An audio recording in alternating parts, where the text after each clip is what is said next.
Eurohoops is honored to have Starbury for an interview. Thank you. Always loved this nickname, so I want to cut to the chase directly. You have the best of both worlds. You are a star in China in international basketball and also a star in the NBA. How do you compare, and would you pick one of those? NBA is the best. So I picked the NBA because it's the best. It's the best league in the world, best league on the planet, best players.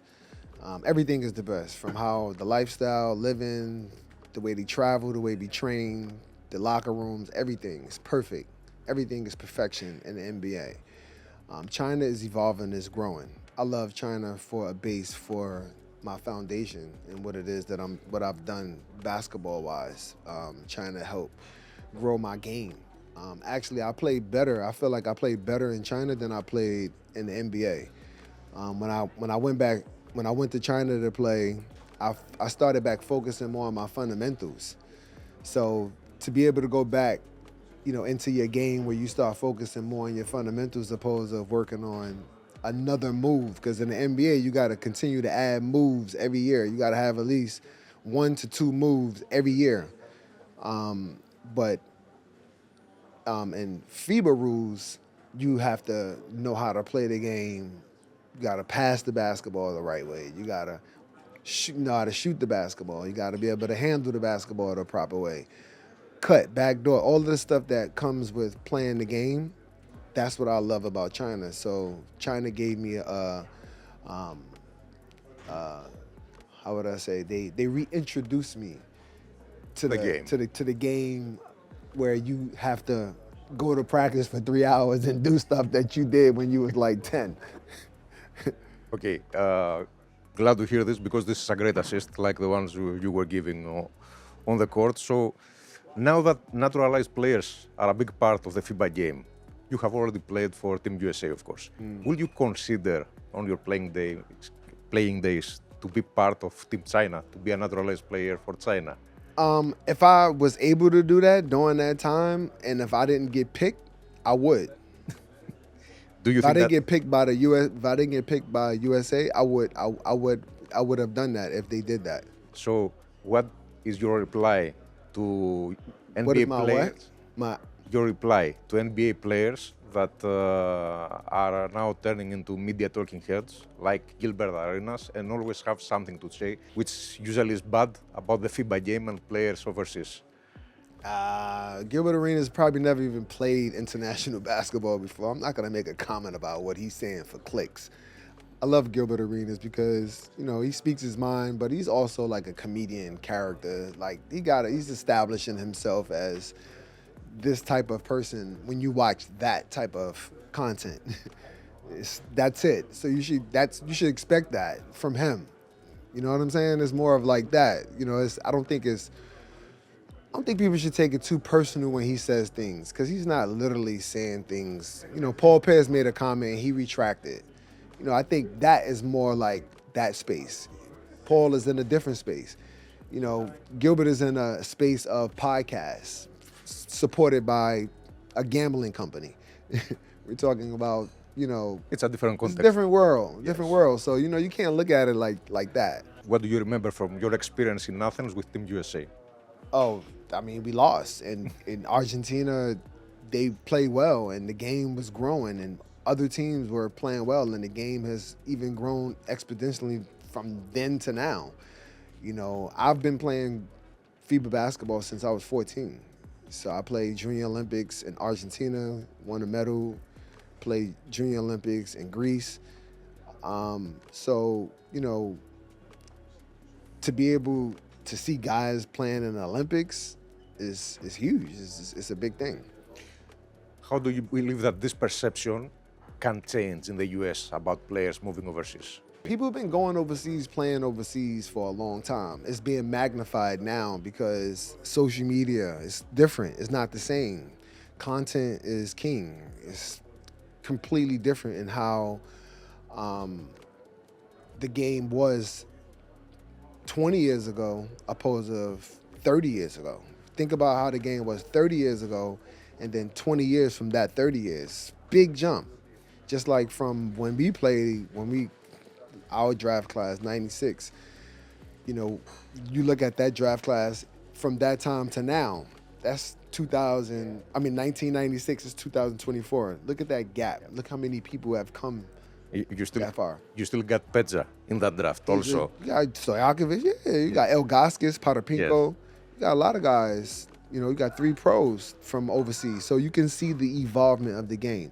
People in America, they're waking up. They're not stupid. They're watching the game. They're seeing guys play. They're seeing Luka. They're seeing the Joker. I mean, this is with minimum speed. I'm not talking about super fast.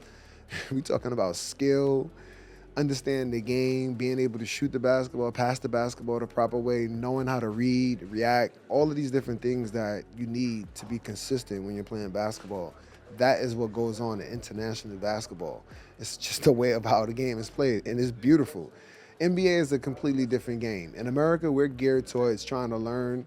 We go to high school, we play high school basketball, then we go to college. College is more so fit for FIBA style. Then you leave from college and you go to a brand new world. NBA is a brand new world. It's not the same world as college. It's one-on-one. It's illegal defense. You get a point. You could lose the game if you're not next to your man. And they're going to be mad at you because you didn't know the rule. All right, bucko? So it's a little different. I need your coaching expertise since you have already talked as a coach. Japan is on the I rise. coached before. Yes, Japan is on the rise. What Team China needs to do in order to catch up? With Japan, Yes. Nah. China was a powerhouse for many years in Asian basketball. no comment. I don't got no comment on that. Japan is playing great basketball. I just want China to just get back into the realm that they were in. They will. They're gonna fight to get back. Yao's gonna get it. Yao's gonna get it together. I promise. He's gonna get it together. He's gonna figure it out. And when they do figure it out, they'll get back on the same pace. Okay, and since I come from Greece, I have a name that may ring a bell to you. Jake Tsakalidis. Jake Tsakalidis. Whoa. You have Jake's phone number? Can you get in touch with him? Oh, of course. Oh, I gotta get your number. So- That's my man. That's my man. I love Jake. What do you remember from your days in Phoenix? You know, he was one of those dudes, if he just worked on like just a couple of little more things, jump hook, all of that stuff, and some other kind of moves, he would have been dominant. But Jake was just like, give me the ball. And he just dunked. Give me the ball. That's what he said. Do you think that you reached your ceiling with that Phoenix team? I wouldn't say we reached our ceiling. I think they made changes, and then they changed the system.